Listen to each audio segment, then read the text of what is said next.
अपना नाम बताएं। मेरा नाम सहर है, मैं श्रीनगर से हूँ और हम यहाँ 4th को आए, हमने प्रैक्टिस की। 5th को हमारे ट्रायल्स थे जिसमें हम सिलेक्ट हो गए। कल हमने नाइट स्कीइंग की और हमें अपने अकोमोडेशन का पता चला कि हमें कहाँ स्टे करना है 11th मार्च तक। तो कल हमने नाइट स्कीइंग की, सबने 85 और हाईलैंड स्लोप पे।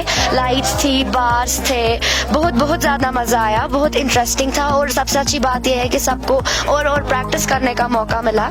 आज यहाँ ओपनिंग सेरेमनी है, हम सब गोल्फ क्लब में हैं, तो यहाँ आज ओपनिंग सेरेमनी होगी और उसके बाद कल से हमारे एग्जाम्स होंगे 11th तक।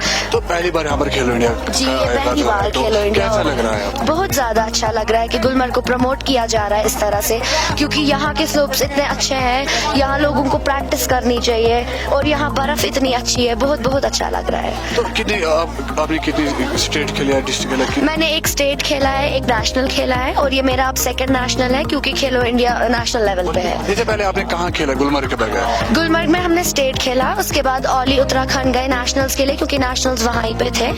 तो अब इसके बाद मार्च में फिर से स्टेट चैंपियनशिप है और होपफुली उसमें भी पार्टिसिपेट करेंगे। यहाँ पर सर्दी बहुत रहती है, तो आप नाइट में भी प्रैक्टिस करते हो, तो उस टाइम आप कैसे वो करते हो, प्रैक्टिस कैसे? देखिए, जब पैशन होता है तो फिर सर्दी गर्मी मैटर नहीं करती है, अब हमें आदत हो गई है। It hardly affects. तो आप चाहते हो कि खेलो इंडिया में अब बहुत सारी गेम्स और कंटिन्यू यहाँ पर खेलो इंडिया के खेल के तहत खेलो? हाँ, क्यों नहीं, ये बहुत अच्छी चीज़ है, इससे लोग बहुत आगे जा सकते हैं। जैसे कि स्कीइंग है, इसमें बहुत ज़्यादा स्कोप है, बहुत ज़्यादा। ये बहुत अच्छी गेम है, वर्ल्ड वाइड फेमस है। जितने लोग इसको सीखेंगे, जितना आगे बढ़ेंगे, उतना अच्छा है। चलिए, शुक्रिया बात करने के लिए।